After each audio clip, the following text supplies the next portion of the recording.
వస్తారా, హాలిడేకి వెళ్తారా, అది వాళ్ళు ఖర్చు పెట్టాలి. కానీ అడ్డదడ్డంగా లేనిపోవడం అందరు పెట్టి వాళ్ళకి భోజనాలు పెట్టేసి అది చేసి డెకరేషన్లు చేసి వేరే వాళ్ళ మీద వేస్ట్ చేయటం అనేది I feel it's a mistake. ఇప్పుడు అంబానీలు, అనంత్ అంబానీ పెళ్ళైన తర్వాత బోల్డ్ అంతమంది ఫారెన్ సెలబ్రిటీస్, సింగర్స్ వాళ్ళందరికి వచ్చారు. అక్కడ ఒక కండిషన్ పెట్టారు, మన ఇండియన్ అటైర్, ఇండియన్ ట్రెడిషనల్ డ్రెస్లో కనిపించాలని. సో దట్ వీళ్ళు అంబానీ ఫ్యామిలీ అంతా మన ట్రెడిషన్ని, మన కల్చర్ని విశ్వవ్యాప్తం చేస్తున్నారు, అందరికీ మన విలువను గొప్పదనాన్ని చెప్తున్నారు అనేటువంటి ఒక కాన్సెప్ట్ కూడా కనిపించింది అక్కడ. అలా వాదించే వాళ్ళకి అంటే ఇప్పుడు అది మీకున్న పవర్ మీరు ఎగ్జిబిట్ చేస్తున్నారు. మా దానికి అంటే మీరు ఏ ఫెస్టివల్కి పిలిచినా ఎక్కడ పిలిచినా always they will call about attire. ఎలాంటి డ్రెస్ చేసుకుని రావాలి, దాని పర్టికులర్ దానికి సూట్ అవ్వడానికి. అంటే ఇప్పుడు జస్టిన్ బీబర్ని లేకపోతే ఎవరినో ఇండియన్ అటైర్ చేస్తే అది అయిపోయిందా? అది it's a part of the payment process. మీకు ఎంత డబ్బు ఇస్తాం, మా దగ్గరకు వచ్చి ఇది చేయాలి, ఈ బట్టలు వేసుకోవాలి, ఇలాంటివి చెప్తే చేస్తారు. Which is the reason they are hired for. Like film actor, ఒక యాక్టర్ యాక్ట్ చేసిన మాత్రాన అతనే క్యారెక్టర్ అవ్వడు కదా. So I think it is just ఏదో చెప్పుకోవటానికి అది ఉంటుంది. మీరు అలా చేసుకుని రివర్స్ చూస్తే ఇండియన్ అటైర్ అంత ఎక్కువ అంటే సెలబ్రిటీలు ఎవరు ఇండియన్ అటైర్ వేసుకుంటారు అసలు? వాళ్ళు మొత్తం యూత్ అంతా ఎవరు ఫాలో అవుతున్నారు? వెస్ట్రన్ ఫ్యాషన్ ఫాలో అవుతారు. అవును, ఇండియన్ అటైర్ వేసుకుంటారా? So that doesn't become a bench mark, that doesn't become a ఒక రోల్ మోడల్ అవ్వటానికి ఛాన్స్ లేదు.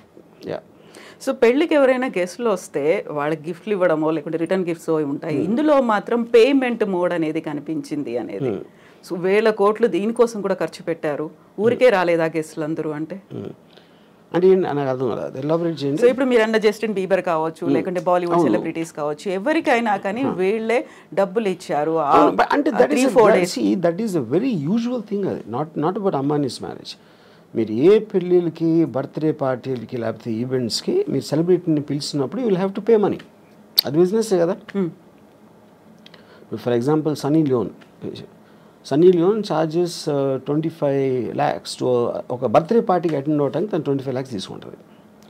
వాడేం చెప్తాడు, నా బర్త్డేకి సన్నీ లియోన్ వచ్చిందని చెప్పుకోవటానికి కడుతున్నాడు, లేకపోతే వేరే వాళ్ళకి ఎందుకు ఇస్తాడు? సో సెలబ్రిటీ స్టేటస్ని మీ పరపతిని పెంచుకోవడానికి మీరు బయట ప్రగల్భాలు చెప్పుకోవడానికి డబ్బులు కట్టాల్సి వస్తుంది కదా. మార్కెటింగ్ మీ దగ్గర ఉన్నాయి. ఇప్పుడు 5,000 కోట్లు చాలా ఎక్కువ డబ్బు అనిపిస్తుంది, కానీ 50 లక్షల కోట్లు ఉంటే 5,000 ఏంటి చిల్లర అది. అప్పుడు వాళ్ళ తాహతు బట్టి ఖర్చు పెడతారు. ఇప్పుడు మామూలు చాలా మందికి తాహతు ఉండకపోవచ్చు, అలా అప్పులు చేసి ఖర్చు పెడతారు. ఎందుకు ఖర్చు పెడతారు?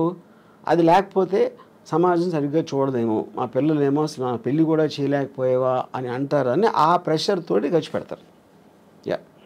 ఆర్జీవి గారికి ఇన్విటేషన్ వచ్చిందా? అమ్మాని దానిక రాలేదు.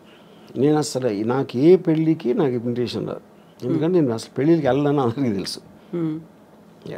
బట్ గతంలో ఒక ఇంటర్వ్యూ చూసాను, అంబానీలు అంటే ఆ గౌరవం, వాళ్ళ లైఫ్ స్టైల్ కావచ్చు, లేకుంటే వాళ్ళు మార్కెట్ చేసే పద్ధతి, వాళ్ళు ఎంప్లాయ్మెంట్ ఇవ్వడము అనేది, సో అదే ఆరాధన అదే కంటిన్యూ అవుతుందా ఇప్పటికి కూడా? ఏది ఎవరికి? ఆర్జీవి గారికి. అంబానీ అంటే ఎనీబడి సక్సెస్ఫుల్ నేను ఆరాధిస్తానండి. అంటే ఏ ఫీల్డ్ అయినా సరే, including whatever Ambani does, you know. So నేను చాలాసార్లు చెప్పింది ఏంటంటే, డబ్బులు సంపాదించినోడు is a better person than డబ్బు లేనోడు కన్నా. అంతేగాని పేదవాళ్ళు అని నేను అనుకోను. పేదవాళ్ళు failures, rich people successful people. Any దాంట్లో సక్సెస్ అయినప్పుడు వాళ్ళని we have to look them at them from a low angle. Same thing continue అవుతుంది.